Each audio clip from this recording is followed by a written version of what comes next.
The Middle Ages were a time in Europe where life drastically changed from being urban based and with a focus around the Mediterranean to rural based and a focus more on local areas in north around France and in Germany and in Britain.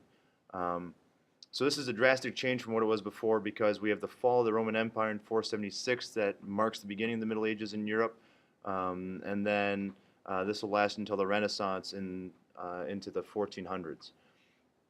Now, using the term Middle Ages though is very Eurocentric because a lot's going on in the world. So we're going to start with looking at the rest of the world, and then we're going to go to looking at Western Europe. First off, in Africa and the Middle East, we have um, conquest by the Muslims that will take out the Christian kingdoms that are there. There will be only one surviving Christian kingdom, and that will be Ethiopia.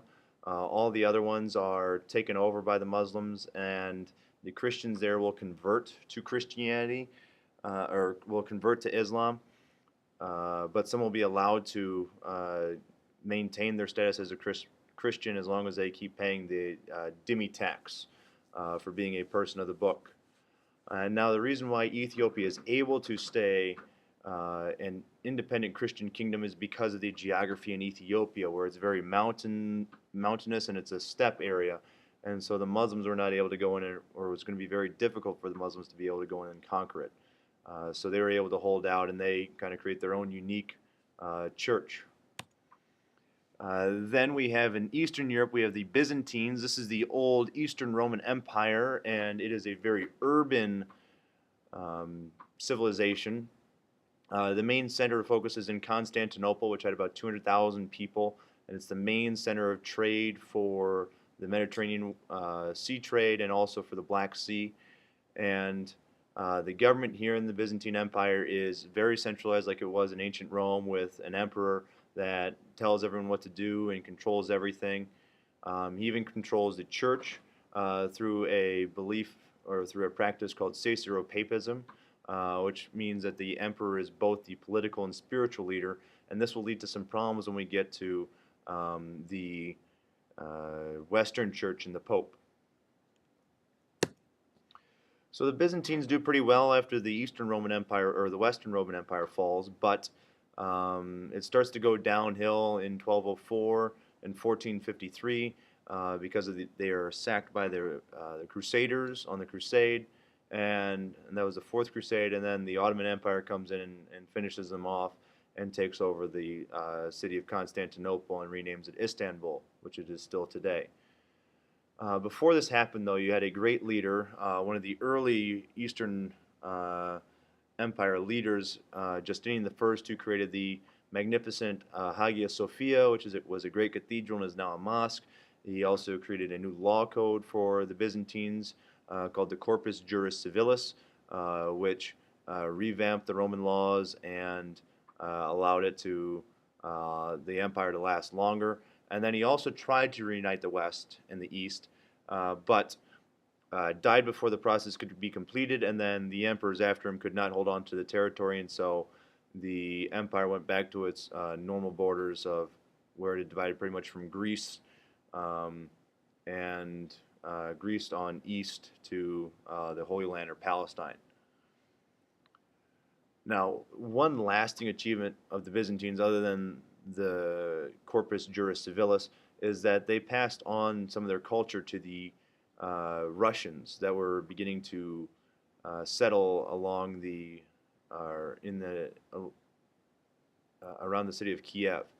And what will happen there in Russia is they will adopt the Eastern Orthodox Church, and they will also adopt the Cyrillic alphabet, and they will then claim to be the third coming in Rome, with the West being the first, then you have the East, and then you have Russia. Um, and we'll see that take on the name of Caesar with the Tsar, but that's to come much farther on. Now, in Western Europe, we have something completely different, where we had a very centralized government with a lot of power in the hands of the emperor. Now we have a very decentralized government. The barbarians that took over the feudal kingdoms did not hold a lot of control over the individual people, and instead it was the lords and vassals and nobles that controlled a specific area that told the servants and common people what to do, and they could listen to the Lord, but they also didn't necessarily have to if they really didn't feel like it and didn't agree with what was going on. So there was some leeway there where in the Eastern Empire they would have been um, tried and thrown out, or whatever bad thing would have happened to them.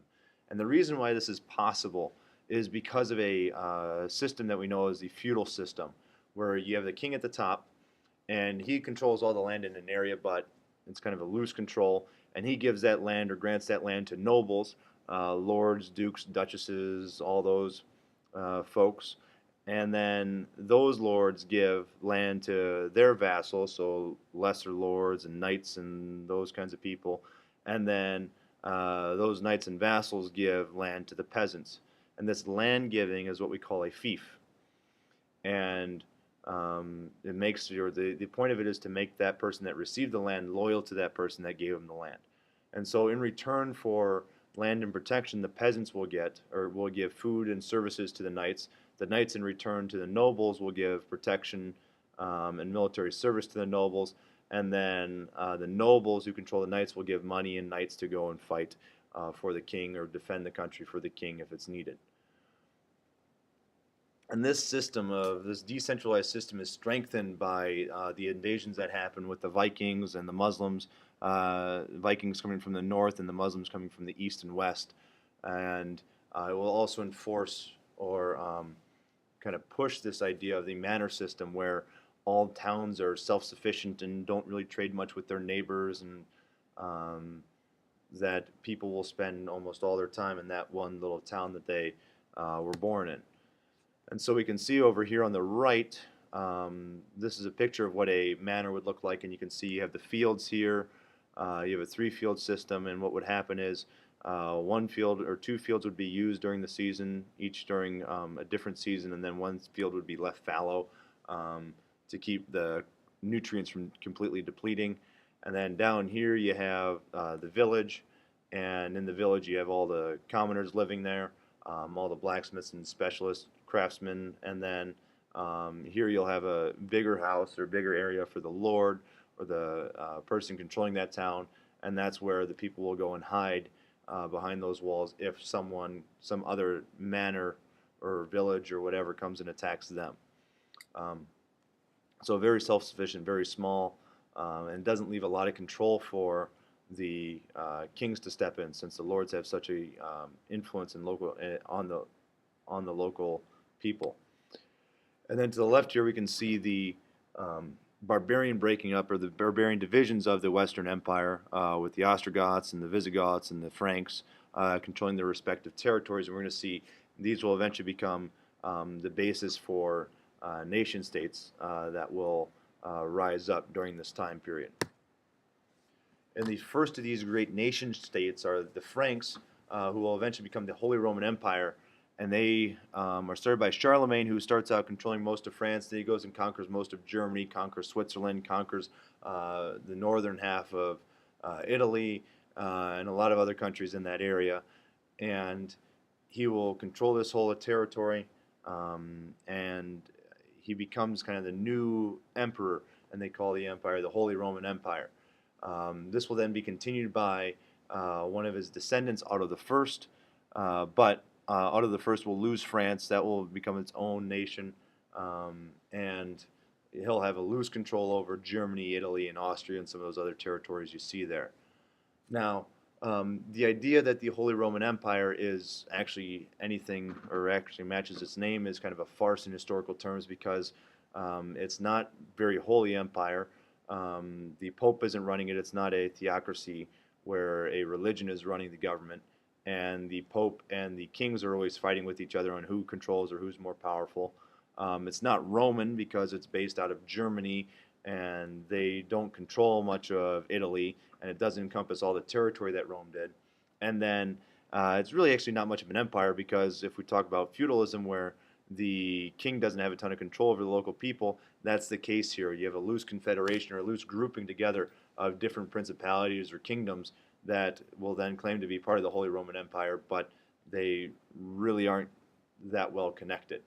And so this will cause some long-term problems for the Holy Roman Empire, with being united, and will eventually lead to its downfall when Napoleon Bonaparte swings around in the 1800s and wipes them out.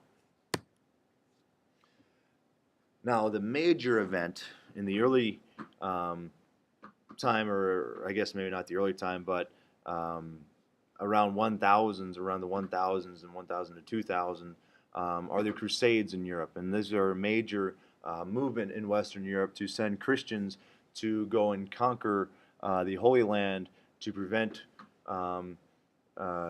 Islam from spreading and to regain the Holy Land for the Christians, because it is the Christians' Holy Land and they believe they should control it. Also, it doesn't hurt to help control a major trading center that the Holy Land was, and the trade routes that go with that. So the Christians go in the first three Crusades trying to go and conquer it. They conquer it in the first Crusade, set up some kingdoms that you can see here in the red, and then the second and third Crusade do not go very well for the Christians. They lose their territory, and they get kicked out of the Holy Land. And this is all due to a spectacular general named Saladin, and he kicked the Christians out of Palestine, Israel, the Holy Land, and reestablished them as a Muslim kingdom. So the Christians eventually plan on going back there, but during the Fourth Crusade, instead of going all the way back to the Holy Land or going over to Egypt where it was planned to go, they instead arrive at Constantinople and decide to sack Constantinople instead, because these are two different groups of Christians, which we'll talk about when we get to the segment on Christianity, but they view each other as very different. Even though they are part of the same faith, they do not like each other and do not consider each other as Christians. Another crusade going on is the Reconquista, which is the reconquering of Spain from the Moorish control, and this began in 718, and then it'll last until 1492. That same year, Columbus sails the ocean blue. And the effects of the Crusades are that, one, it's going to give the Pope a lot more power, because he's able to tell people that, hey, this is what you need to do, and this is what I expect you to do, and people go and follow it. And the second thing is that it brings the West back into contact with the East. It brings the West back in contact with the Mediterranean Sea trade, and it will lead to new luxury products flowing into Europe, Western Europe, and it will also lead to the old forgotten knowledge of the Greek philosophers, and also knowledge from the Muslim philosophers flowing into Europe, which will lead to a rapid advancement in technology and knowledge and everything else in Europe. So Crusades were vital for changing Europe from what we might consider what get considered to be the Dark Ages or Middle Ages to moving towards the Renaissance.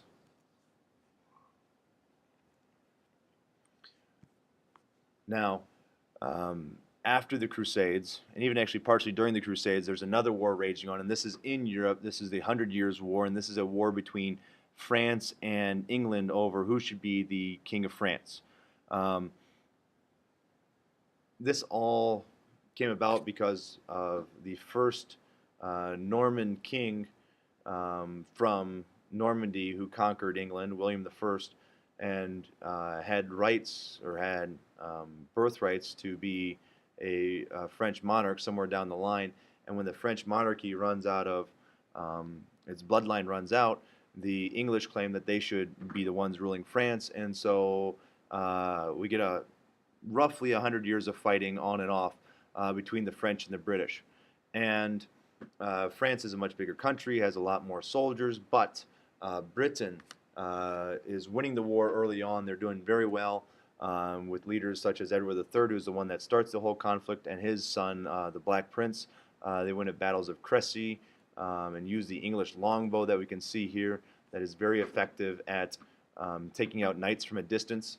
And so the British do very well early on and take over most of France, even conquer Paris and have the French on the ropes. But an unfortunate thing for England is that there's a young 14-year-old girl, 16-year-old girl, Joan of Arc, who was just a peasant in France, who hears voices and she says God's talking to her and giving her ideas on how to fight against the British or against the English.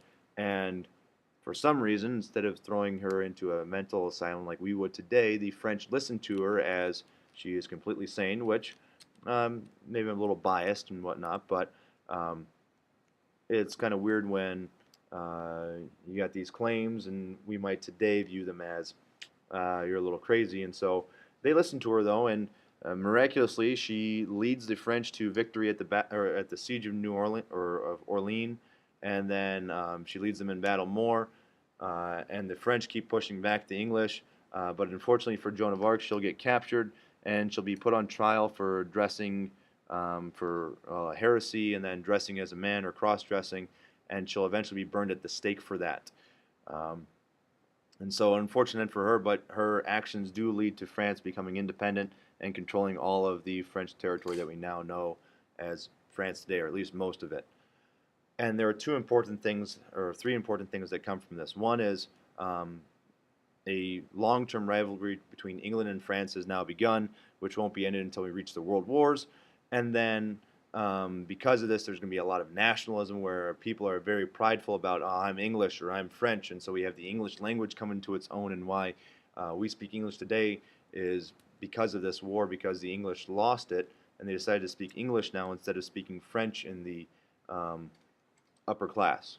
And then the last thing and major thing are some new tactics and new weapons that come about, such as the longbow and the crossbow, both and firearms both make, or all three of them make, fighting with knights very expensive, highly trained soldiers obsolete because their armor doesn't protect them anymore and they can be taken out from a distance. And so instead, it becomes much better to use a lot of peasants to go and fight instead of using expensive knights.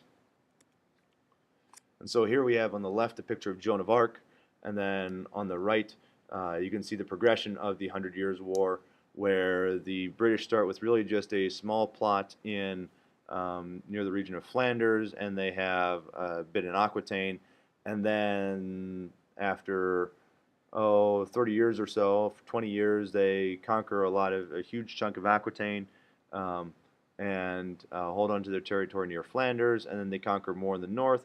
But by 1453, um, oops, sorry about that. By 1453, the war ends and France controls all of what we kind of see today as modern day France. Now, outside of England and France and their fighting, we have new developments in trade, which we talked about a little bit with the Crusades reviving this. And you have Italian city-states in the Mediterranean Sea trading throughout the Mediterranean Sea, and you have the Hanseatic League or cities in Northern Europe that are trading in the Baltic Sea. In the Mediterranean Sea trade, we have cities like Milan, Venice, Genoa, Florence that are all buying silk and precious stones and metals and spices and bringing them into Europe. While in the Baltic Sea, you have cities like Danzig and Lubeck and Riga, and they produce wood and wax figures or wood and wax products and furs and salt. And um, although these are in two different sides of Europe, one's in the south, one's in the north, they lead to a common um, practice in government, and that's a more democratic government. Now, they're not democracies like we think of them today because they're mainly led by merchants at this time and the very wealthy merchants, but it is a step to bring democracy back that we saw back in ancient Rome and ancient Greece.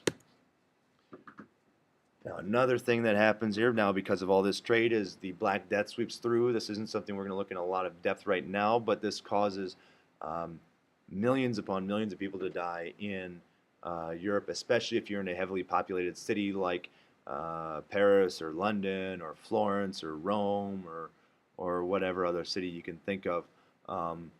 It's going to cause a lot of problems, and we'll see this more when we look at the Mongols. Now, I also brought up earlier when we were talking about the Crusades, one of the effects is it brings in new ideas from the Greeks and from the Muslims, and with this come new technologies as well.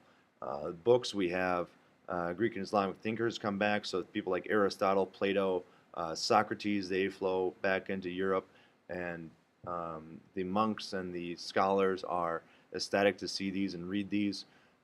New ideas in agriculture like the three-field system, the moldboard plow, which allows them to dig deeper into the soil, which is great for that northern European soil. And then also wind and water wheel mills come about to grind grain and also power other machines. Gunpowder also makes its way from China to Europe, which then it will be revolutionized into weapons such as guns and cannons. And then navigation is also improved upon at this time with the compass, the lateen sail, and the astrolabe. Now, throughout all this time in Europe, we have Christianity evolving and also breaking apart. So it's a very chaotic time for Christianity, and it was one thing that unified the East and the West, but it will eventually break apart, as we saw when we talked about the Crusades and the Fourth Crusade with Byzantine being sacked. What happened was Christianity originally was there to try to civilize the barbarians. They would go after the kings to get them to convert, and then once the king converted, they would get the rest of their people to convert, and the church or the pope would legitimize the rule of that king, saying, yes, you can rule because you're a Christian and God supports you. And to help make the transition easier for their subjects, they would make the holy sites, the pagan holy sites, whether it was a spring or whatever it might be, they would make that into a new monastery or a new church, and that would be incorporated with it. Also during this time, a lot of those monasteries are set up where we will see monks stay, and these monks will be the keepers of the old knowledge, those old Greek thinkers that will disappear from most of Europe, but they will stay here, be copied over and over again, but won't make their way very far out of these monasteries. And we also have a difference arise between the East and West, where in the East it's okay for priests to have long beards and to marry. In the West, priests are not allowed to marry. They have to be celibate and they're supposed to be clean shaven. The celibacy part comes about partially because of the manor system and feudalism and how sons inherited property, and the church was starting to lose a lot of its property to its priests because the families would hold on to the property instead of it staying in the hands of the church. And so to try to fix this problem, the Pope, I don't remember which one exactly, but the Pope said, okay, priests need to now be married to God, and they cannot get married or have children out of wedlock. This doesn't necessarily happen all the time. Yes, they didn't get married, but priests are human, and they weren't able to always follow through with how they were supposed to do things, which we can see that happen today. But also back then, you had popes that had kids and bishops that were having kids, and so it worked a little bit, but it wasn't the perfect system, and this will lead to problems that we'll see when the Reformation comes around. Now everything was working fairly well until about 1054 between the East and the West, and then we have the East-West Schism. This is mainly due because, well, one side speaks Greek, the other side speaks Latin, so there's some fighting there. One wants to follow the Patriarch in Constantinople, the other one wants to follow the Bishop, or the Bishop of Rome, known as the Pope. And so what will happen is eventually the two patriarchs, or the Patriarch and the Pope, will eventually yell at each other so much that they both excommunicate each other and say, you guys are wrong, you're following the wrong thing, and so therefore you're all going to HE double hockey sticks. And so the churches separate and make their ways, and now they absolutely hate each other, and really the West hates the East more than the East hates the West until we have the sacking Constantinople, and then both of them kind of hate each other and don't ask each other for any help. Another controversy we have at this time is just in Western Europe, and that is the Avignon papacy, where the Pope, instead of staying in Rome, decides, well, Rome's kind of a crummy town now, it's falling apart, it's not looking good, and so therefore we're going to move the Pope to Avignon, France, where it's much nicer. And so the Pope moves there, and this will eventually lead to a controversy where we have three popes at the same time.